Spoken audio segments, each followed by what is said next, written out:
Max Verstappen charged from 14th place on the grid to win today's Belgian Grand Prix here at Spa. He called his car a rocket ship, and it was probably one of the most dominant displays of his career. But just how did Max win the race so easily from so far back, and what does this mean for Ferrari's fading championship hopes? From spa-francorchamps, welcome to Paddock Packdown.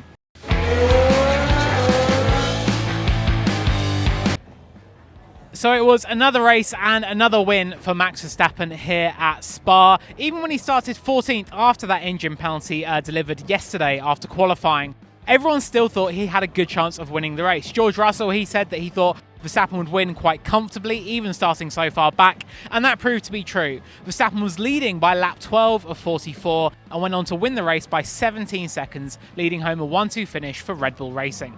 Now, once again, I have the privilege of being joined by Autosport's Formula 1 editor Matt Q for the latest episode. Now, Matt, when we normally see these fight-back victories through the field, it's often down to a bit of luck, maybe a few crashes ahead. I think of Lewis Hamilton's win at Hockenheim in 2018.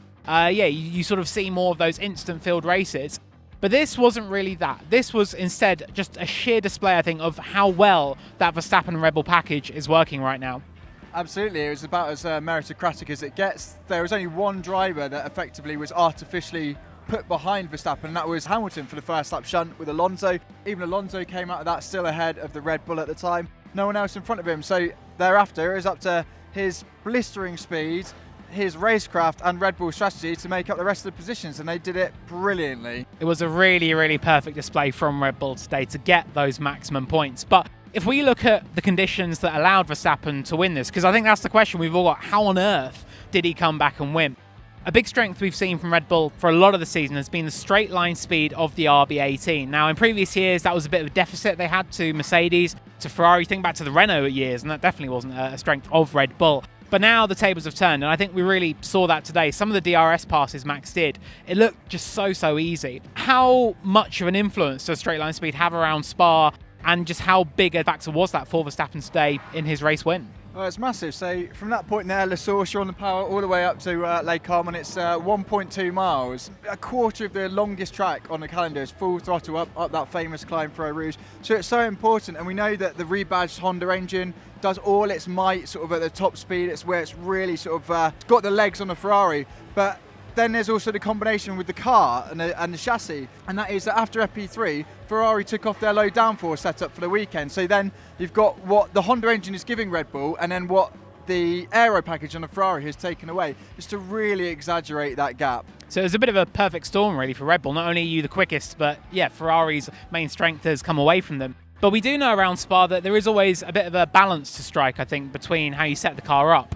Now, sectors 1 and 3, that is all about power, as Matt said. It's a 1.2 mile stretch from La Source to Les Combes. And then also in the final sector as well, coming out of Stavelot through Blanchimont all the way to the final chicane. A lot of that is, again, you're flat out. It's about straight line speed. The middle bit, though, sector 2, the twisty bits, that is more where, you can, if you've not trimmed your car out completely, made it as slippery as it can be, you can maybe make a bit more of a gain. But even there, Red Bull seems to have an advantage. Ferrari said afterwards that it seems like Red Bull have a better straight line speed, but also more downforce through the corners. So it's win-win, really, isn't it? Yeah, that's a really ominous sign, actually. So Verstappen was on pole, or he set the fastest time in qualifying. Oh, the pedants out there. He set the fastest time in qualifying by 0.6. Only a tenth of that came from what he was doing on the straight. Half a second came from the middle sector. So considering that's a Red Bull in a low downforce spec, no major upgrade, it's absolutely devastating. And part of it, yes, this is by far the most substantial gap of the season so far. And some of that is just the nature of the track. It's longer, so it exaggerates. That tenth then becomes 2/10. But for them to be so quick and so efficient and so clean as well, like we can nitpick, right, and talk about the lockup here and there. And both Ferrari drivers had them to caught the gravel in free practice. Leclerc even spun into the wall. I don't recall anything from this weekend. It's not just hyperbole. I've gone through my notes. I don't recall Verstappen putting a wheel wrong, locking up, massively missing an apex. It was a perfect performance. So if you put a driver in that kind of form in the RB18, this is the end result, a win by 18 seconds. Yes, a big margin, as you say, and I think definitely one of the most dominant wins of the season, despite starting so far back, which again doesn't really make sense, but speaks just how good Red Bull were around here. But it wasn't just about the car setup. A lot, obviously, Max's racecraft, he touched on it in the intro as well. Max, he's known as being a brilliant overtaker, last on the brakes, really sort of brutal, sidling his way through the field. But there's an underrated level of his driving, and I think that's his tyre management, and we really saw that in the first stint. The soft tyres, I think a few drivers were unsure about using them. Fernando Alonso, he said after qualifying, no one will use the softs, but quite a few did in the end, actually, to good effect. Verstappen, probably most of anyone, started on the softs, made his way up the order, and actually made the softs last longer than Perez's mediums. You asked Max about his soft tyre management and how he handled that stint after the race. What did he have to say? He said it's underrated by everyone. So the question I put to him is basically Perez's bread and butter is tyre whispering. You know, we've known throughout his career he's never been the best qualifier, but it's his progress in the race because particularly in these, chocolate Pirellis, he's really been able to nurse them and make huge progress up the grid. So for Verstappen, to make the theoretically more fragile tyres last longer and to carry a pace advantage, because remember in that first stint he was coming from behind Perez, overtook him, and then was staying out longer than him is a fantastic achievement. And what's sort of more significant about that is Pirelli is a bit dumbfounded by it. We've had a lot hotter temperatures today. It's nowhere near Paul Ricard or anything, but it's been a warmer Sunday compared to the rest of the weekend. And so Pirelli were expecting, and pretty much saw across the grid actually, that the soft tyres had higher degradation than normal. And yet here's Verstappen nursed them longer. It's a formidable achievement really. And partly where the race was run, it was when he was in that group being so effective on the soft tyre. That's when he first acknowledged that actually I'm not just going for a podium, I'm going for the win here. And that was, what, lap 12 of 44? Yeah, very, very early on. Is there any weakness now in Max Verstappen? No, because you're hesitating. Yeah, I'm trying to think. So the big thing last year was his racecraft. That's improved, whether it's coming through the field, the way he battles with Leclerc, whether it's just the fact he's not against Lewis Hamilton. There's no other weaknesses that really spring to mind. Everything else, I think, you might have attributed to the RBA team being a bit overweight for why that, there was that qualifying deficit.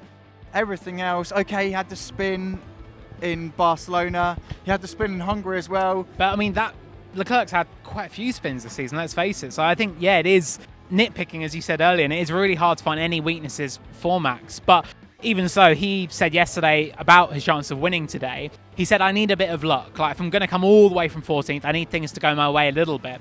Now, you can maybe argue that, yes, that happened with Leclerc having to pit so early because of the visor tear-off that ended up in his brake dot, which we actually, looking at the onboard, believe was Max's tear-off. Absolutely. He was talking about how sort of hectic the first lap was because Stroll was really aggressive and racy all race. It was excellent to watch, but on the first lap, he squeezes with Leclerc, so Leclerc falls back a bit and then strolls off the line and chucks a whole load of dirt in Verstappen's face on lap 1. So he rips the visor tear off on the approach to Blanchimont, and we cut to the onboard of Leclerc. You see something flick into his car, and 2 laps later he's pitting with brakes overheating because there's the debris in a brake duct. I did actually put that to Verstappen, saying at this point we don't know 100% it's your fault, but sort of what's your reaction to that? I was like, well, I really hope not. It was so super frustrating, but I think there's enough evidence that you can start to draw conclusions that Verstappen, not only was this the most dominant win of his career, but he maybe had a role in Leclerc's downfall as well. Yeah, a real double whammy once again. And I think that no matter where Verstappen started, I mean, probably you could have put him in the pit lane and he would still have won this race. Such was the advantage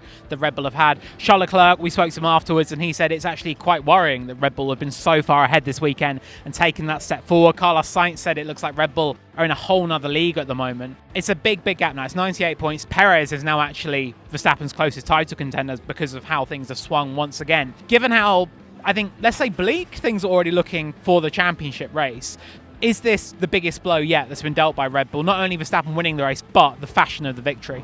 Absolutely. A stat I can throw at you is only 8 times has a race been won from further back on the grid. That sort of speaks to Verstappen's performance. And actually there was a payoff for that tear-off later on as well, because Leclerc pits to try and nick fastest lap off Verstappen. He's done for speeding in the pit lane, so has to fall back behind Alonso, 5-second penalty. And that was because the sensor was cooked by the tear-off that caused overheating. So yeah, it's a devastating win, and I can be really bleak if you like. It's not only is it this championship, but the RBA team has the obvious flaw, which is the weight. So Adrian Newey and his team, who worked to make it lighter, I don't see what the obvious flaw is in the F175, something that you're really going to focus on over the winter. Obviously, there are people paid to understand that better than I do. But then you're looking at what? When's a reset? Next reset, 2026? So is this a run of Red Bull Verstappen titles? That's some big cynicism, Matt, that is. I mean, we'll see what the future holds, of course. This year, it's definitely going Red Bull and Verstappen's way. I think today was a big, big statement from both of them. And yeah, we now go over to Zandvoort, Max Verstappen's home race. But for Red Bull and Max Verstappen, it's been 9 out of 14 race victories for Max so far this season. 93 points clear of Perez, 98 ahead of Leclerc. The championship is going one way right now. And we'll see you in a week's time from Zandvoort for the next edition of Paddock Packdown.